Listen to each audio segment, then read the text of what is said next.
My name is Charlene. I am the co-founder of Eat and Roots. I am also a graphic designer. Graphic designing is my day job, so to speak. I do it from Monday to Friday and I'm here during the weekends. And we started Eat and Roots for about 2 years already. And when we started out, we ran more trainings and courses and workshops to get people in to share their knowledge with other people in the city folk, and also for us to learn ourselves, because it's hard to find that kind of knowledge here. So we decided to take it into our own hands and find these people and learn at the same time. And slowly it's evolved into a business where we design kits and products centered around helping newbies and new people to start growing in the city, because a lot of people find it quite tough. And I guess for us, because we are also city folk, we understand the hardship of difficulties of being a city gardener in KL at least. Right, so we is me and my partner Beatrice. Initially when we founded as well, we had another partner called Sabina. She's my co-founder. She's currently in the Philippines. Doing more permaculture aid work.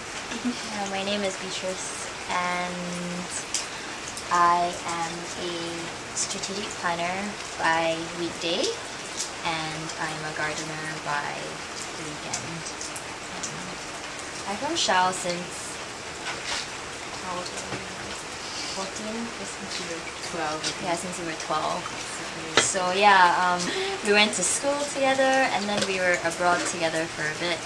So yeah, so when I came back I was working in advertising for a couple of years, and but I always knew that I've always loved gardening. My neighbor, she's 80 and she used to give me seeds when I was younger, and so I used to plant in my garden all the time. So so I've always loved to garden, and yeah, so when Shao said she was starting this, and after a while I kind of got a bit tired of working, and I figured after I quit my job, it was then when I joined Shao properly here. Yeah, so yeah. A couple of years ago I was working in the UK as a graphic designer, and I decided to come back because my family is here. So I felt that although a lot of people said that I should stay in the UK for a better career, you know, being in design, I mean, where else would be better, right, compared to here. But I felt that family was important. And at the end of the day, if I was in a country where I was really successful in my career but then had no family around me, that wasn't really the life that I wanted to lead anyway. So I decided to come back. And when I came back, I was still freelancing. I was still doing graphic design. And one day my friend Sabina, she already had this project in the rural area of Batu Aram. And she asked us to go and visit. So I was like, oh okay, yeah, just go check it out. Before that, I had no experience with gardening.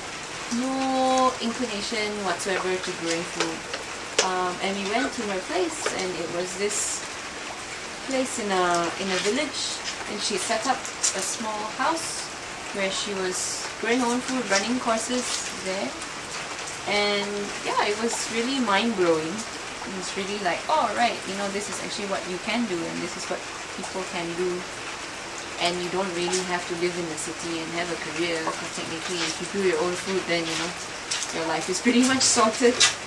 So that was the beginning of how my mind was changing, I guess. How I was beginning to see things in a different light.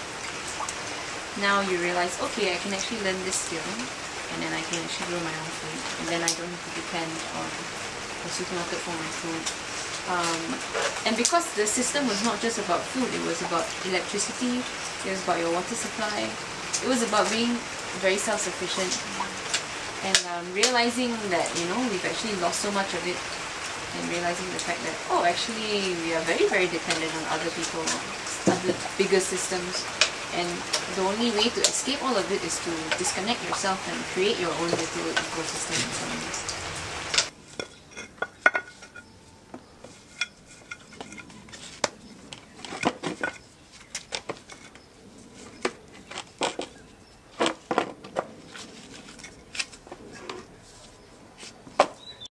I mean, my family, they weren't very convinced. Probably they didn't visit the place and they're very entrenched in this whole city system already. But slowly I can see them changing their mindset. It's been 2 years since I run this. In the beginning, they were very pissed off. I think my dad was like, "Oh my god, I sent you overseas to go and study and you're coming back to be a gardener." Everyone said the same thing. So I was like, well, you know, I really enjoy myself and I didn't know all of this anyway, and I feel that I've learned a lot in the past 2 years and it's worth the struggle. And maybe for us it's a bit different because then now we grew up in that and we feel like, oh, it's not that great anyway, you know, and then we're looking for something more. And we're sort of rewinding back a bit and realize, okay, these are the things that we've lost. I am probably, I think, third or fourth generation Chinese.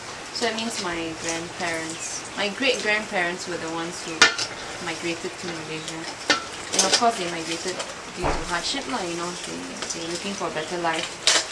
And it was tough, it was a tough time, and I remember my dad telling me stories of like, there was one Chinese New Year, they couldn't even put food on the table and they were so thankful that one of their friends or contractors gave them an angpao or gave them some money to buy food for Chinese New Year, and they were really happy and probably the most happy time in their lives.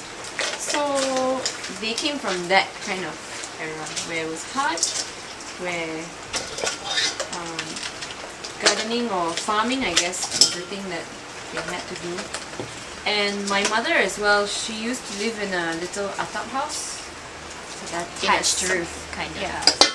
Which is basically a shack in a cemetery.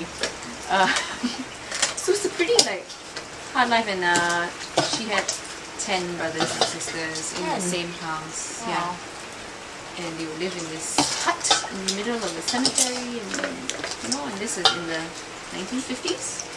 50s, 60s, and if you compare that kind of life to the life that she has now in a proper house, well, not really proper house, but a brick solid house in a suburban area, able to go to the supermarket for food, it's very different. And I've asked her so many times, like, wow, you know, you've actually just fast forwarded in your life. There's been such a big ratio of change, and to her she's like, oh, that's progress, you know, that's great. So she views it as progress. It was a transition, probably about 6 months maybe. So at that point of time to when I visited my friend's garden in the rural area, I was also looking for courses. There's this course called the Permaculture Design course, which is a 2-week course, and it's an easy entry because it covers a lot of things. And for myself, I was interested to do that to get a holistic view on stuff.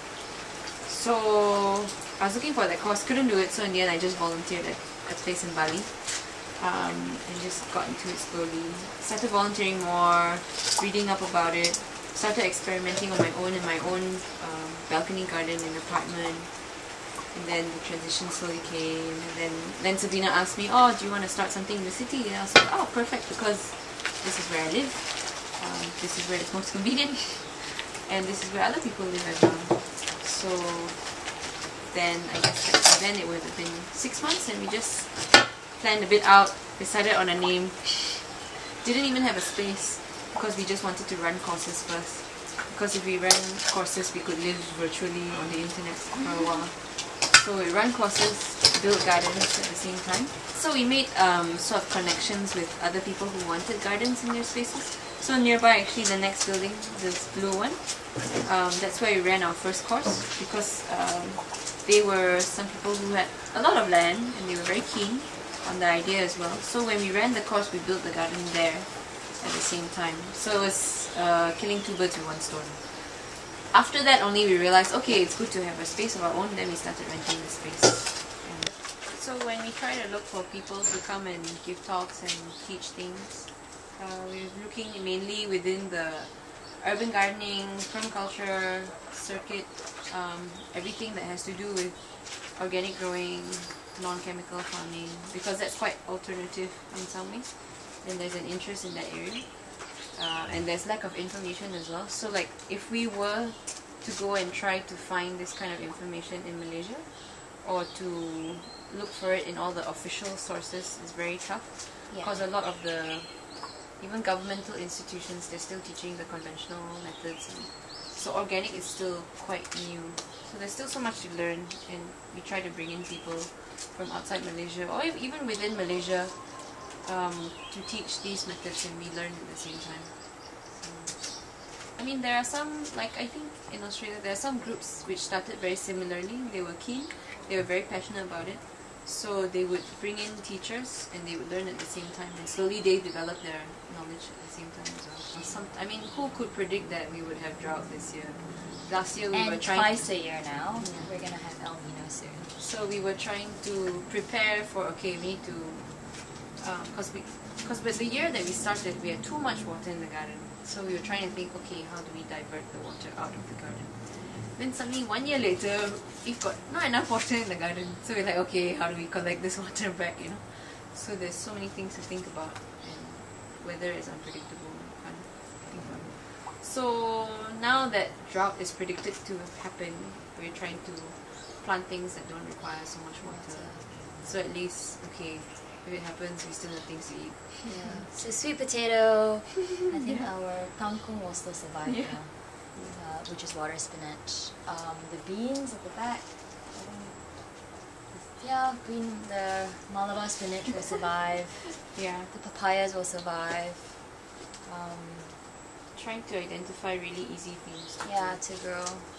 Because I think one of the things we want to do is we want to cook and we're not exactly the best cooks though. I'm honestly. Yeah, very honestly. So I think it's also learning to eat things from the garden, which you might not necessarily do on a daily, that's not what you would get outside in restaurants, right? So you're not used to eating it on a daily basis, but it's just as delicious as we've slowly come to learn when we've cooked.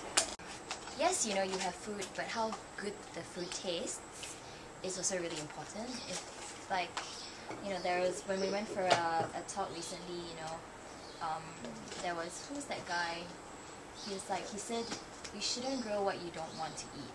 So only grow what you want to eat. Different. Yeah, but there was another guy from, that Singaporean guy at the Mardi conference.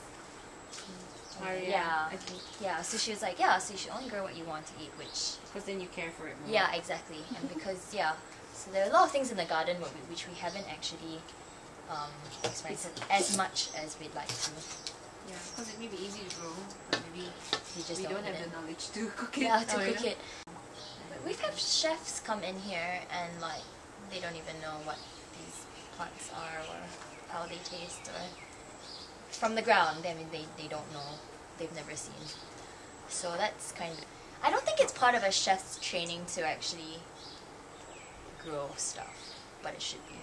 I think constantly also this theme is reoccurring. Like, there are chefs who have asked us whether we can grow stuff specifically for them, which is interesting, but at the same time, you can see the distinction between cooking something really well and also growing something really well. It's kind of hard to do both at the same time. It's not really about skill, but it's about time. Yeah. Because if you're in the garden the whole day, kind of tired by the end of it, it'd be really nice to have someone else cook it. It's purely because growing vegetables commercially is very... We cannot promise. Yeah, that there's we'll no guarantee. Deliver. Yeah. Because there are so many different factors. And if he relies on us, then that might not be such a good deal for him, I guess. He'd just be really stressed out. We hate gardening. Yeah. So I guess the key is to keep this something that we really love. I mean, not make gardening a stressful thing. Yeah. Because I think there is potential for if you put it in such a way that you make it stressful, and then people just like, it's too much time, too much effort. Because if we were going full on into this, I think it would be too overwhelming for us. And we've experimental already with doing it full on. It can be quite overwhelming. So let's say the market's not ready, if you don't have enough customers, then you'll be really stressed out because you can't pay other bills and all that. So this is the balance that we've achieved with our experimentation so far for now. In the beginning, we did want to make this house into a very self-sufficient home. Solar panels for electricity, harvesting your rainwater for your water resource. We wanted it to be a self-sufficient home. We designed the place in a quite holistic way. Like there's a space, an area in this house where that's where we manage the garden refuse, so big chunks of garden waste, that's where we chuck it. We've got a composting system to deal with smaller kitchen waste. Also the water, we've installed rainwater harvesting tanks. Very basic, just to enable us to water the garden. But I have a very dystopian view on the world, and Beat knows all about my dystopian view. Well, basically this is her apocalyptic bunker in case the world comes to an end. Yeah. I guess with all the studies, you know, with all the information that you get about climate change, it is pretty scary. And I kind of feel that moving to the countryside isn't really like a wondrous dream or desire, but I kind of think that it will be a necessity in the future, and space, and also living outside of the city, basically slowly moving from the city and expanding, not concentrating so much in the city, because the city will consume you after a while. And I think that's probably not dystopian, that's probably quite realistic, looking at how people behave and how people feel in the city nowadays. Unless someone can somehow make it into a wondrous place to live, which for everyone. to me sometimes mathematically it doesn't add up so well. Mathematically, looking at how things are going, just doesn't look so hot. Like, you know. So I kind of feel like moving out of the city is an essential survival tool in some ways. Because if you live here, I mean, the haze is getting bad here, you can't control, and with the amount of people, there's only so much control that you can have. And if you live in the outskirts, if you have a little space, or a space that you can call your own, at least there's a bit more control. And maybe that's just me trying to have a lot of control over things, but I don't know. That's what I'm predicting, at least, in a very dystopian manner. We really want to be in a space where a million other people are. Obviously it's going to be tough, so why would I want to make it tough for myself when I can just try to transition and exit that and create a different kind of life?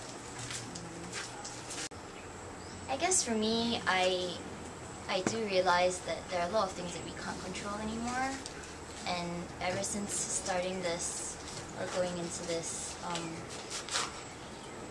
there are a lot of things I don't know, I guess, in terms of my food, in terms of, and in the future, I guess I told Shell this, that I really want a food for us.